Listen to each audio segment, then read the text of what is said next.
দেখে চোখ জুড়ে গেল। আমি এখন আছি রাজার শহর কুচবিহারে। এটাই সেই কুচবিহার রাজবাড়ির দ্বিতীয় পর্ব। আপনারা যদি প্রথম পর্বটা দেখেননি একটু দেখে নেবেন।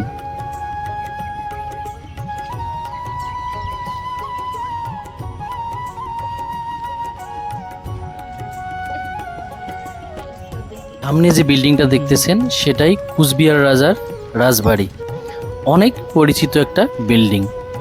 সবাই এখানে ঘুরতে আসে এবং অনেকজনও ফটো তুলতে আসে।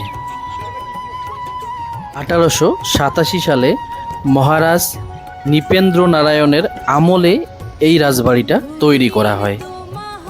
আমরা অলরেডি টিকিট কেটে এসেছি, আমরা ঢুকবো এখন রাজবাড়ির ভিতরে। এটাই সেই রাজবাড়ির সামনের প্রবেশদ্বার। এই দিক দিয়ে ঢুকতে গেলে আপনার সামনে সিকিউরিটি গার্ডকে টিকিট দেখে আপনার ঢুকতে হবে রাজবাড়িতে, মানে মেইন প্যালেসে।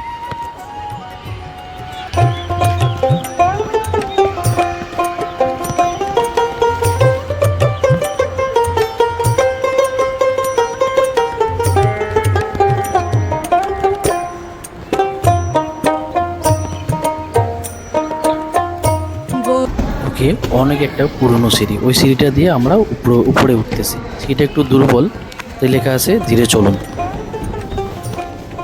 অনেকের কাছে আমি শুনেছি যে ভিতরে যেগুলো রাজার পুরনো জিনিসপত্র আছে সেগুলো রেকর্ডিং করা যাবে না, তাই আমি যেগুলো আছে সেগুলো রেকর্ডিং করব না, বাকি যতটুকু পারি দেখাবো আপনাদেরকে।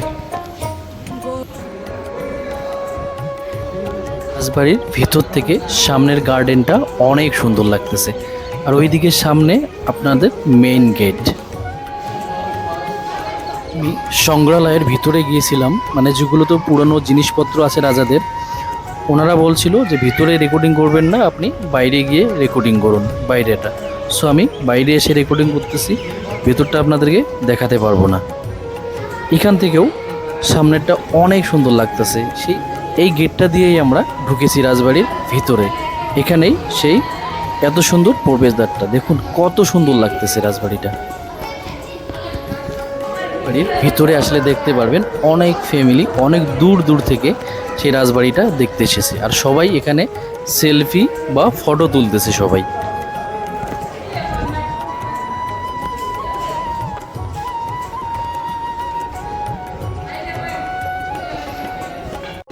দেখি রাজবাড়ির সামনেটা, এই রাস্তাটা দিয়ে আপনাদেরকে টিকিট কেটে আসতে হবে।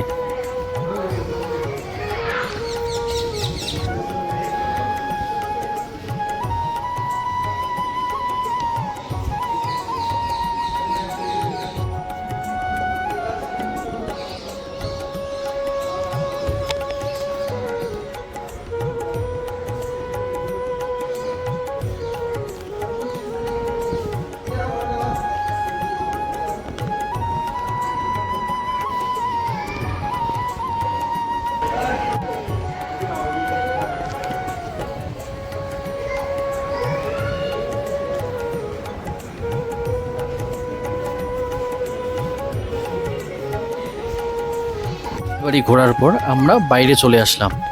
আমরা এদিক দিয়ে একটু দেখে তারপরে এক্সিট করে চলে যাব।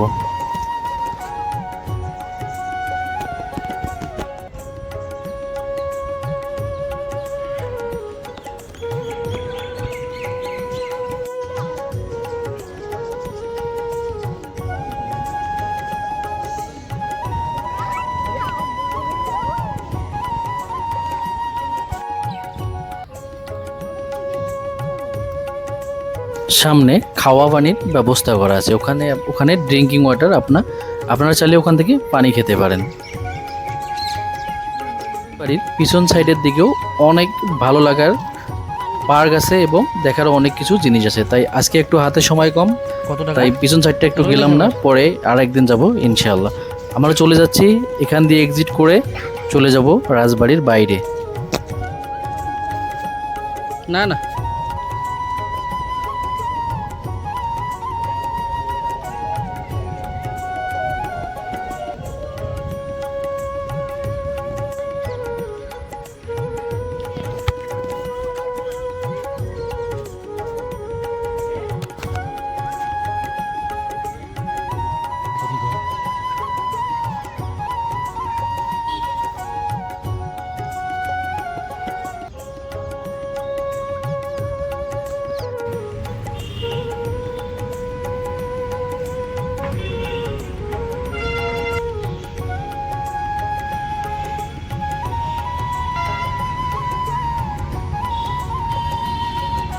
ভালো থাকবেন, সুস্থ থাকবেন।